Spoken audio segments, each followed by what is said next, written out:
while I'm watching football yesterday, I'm flipping back and forth because NBC had the Ryder Cup. And I thought, well, hopefully the Europeans just make it competitive. And then all of a sudden I go, hopefully they don't make it really competitive where they win. And then you had a historic comeback. And Ian Poulter, who I said to start the show, can be on my team anytime he wants because the way he played, and he's won 12 Ryder Cup matches. He went 4-0 over the weekend, and he joins us now. Ian, here's the big question for you. Over-under was 4 a.m. going to bed, and I went under barely. What time did you get to bed? You were right. I think it was about 3:30 in the end. It was a good night. Give me an idea of how much fun it was and who was up with you.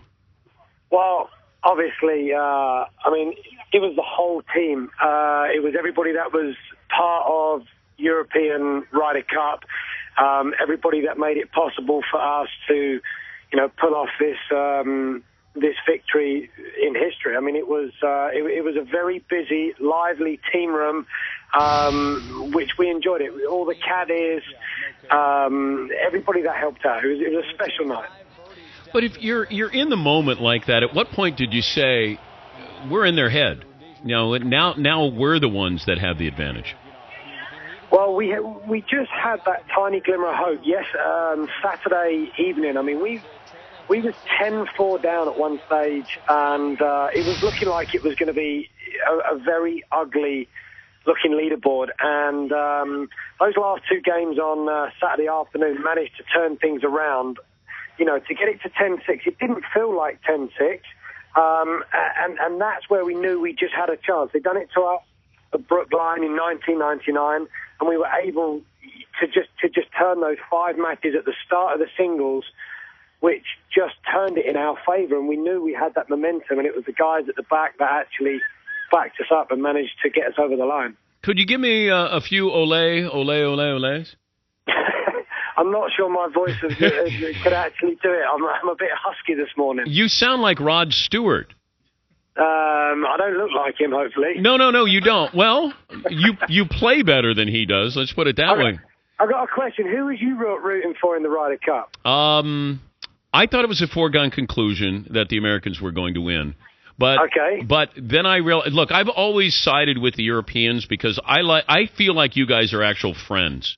And I think that plays out in an event like that. So when I realized what you guys were doing, I actually was rooting for you guys to win. I once you had made the comeback, I didn't want to see you fall short on the comeback. If you're going to do it, then do it. So I was pleasantly surprised. Let's put it that way. Well, thank you. It truly was a special day. Everybody on the team had never experienced anything quite like it, and a magic moment. And I thought the clothes were, considering what you normally wear, it was a little more dignified, and you had something to do with that? I didn't know. I mean, this is all Jose Maria's choosing. I thought the outfits were fantastic this week, and it isn't a time for Larry pants and all that good stuff. It's a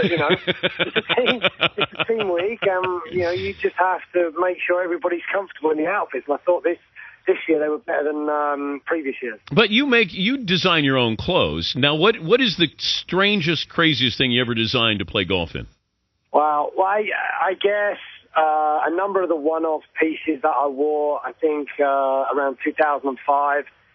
There was some crazy outfits that I wore for a Johnny Walker tournament, which were kind of like a gold lame type shirt, which was pretty hot in India, I'm going to have to say. But we've made some nice one-off pieces, but I have to say that IJP Design, are doing a great job making me look good on the golf course. Yeah, IJP.com, by the way, is the website there.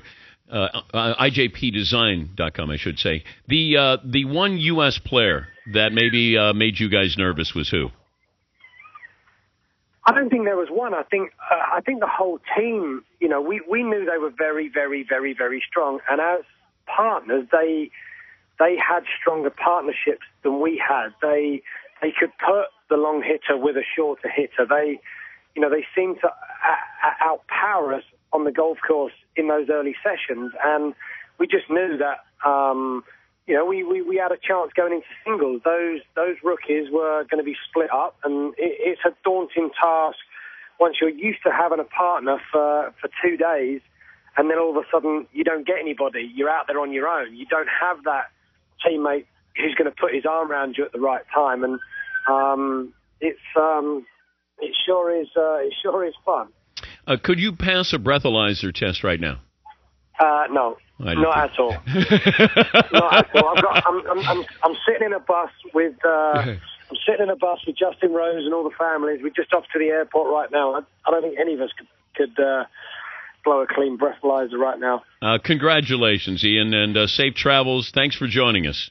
Absolute pleasure. Thanks for having me on. All right, Ian Poulter, European Ryder Cup. The guy wins.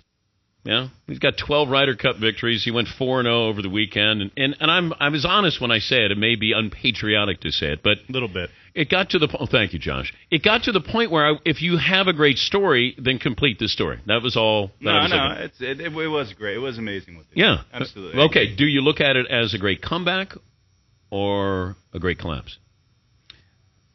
Both. Yeah, but I know you have to have one to have the other. Yeah. To make it possible, because you can play great, but you can't win unless. I guess it's just all very subjective. I guess which side of the aisle. Yes, exactly. Yeah. Everyone over in Europe is like, that is the greatest comeback of all time, and everyone here is shaking their heads, wondering what happened. Ole, ole, ole, ole.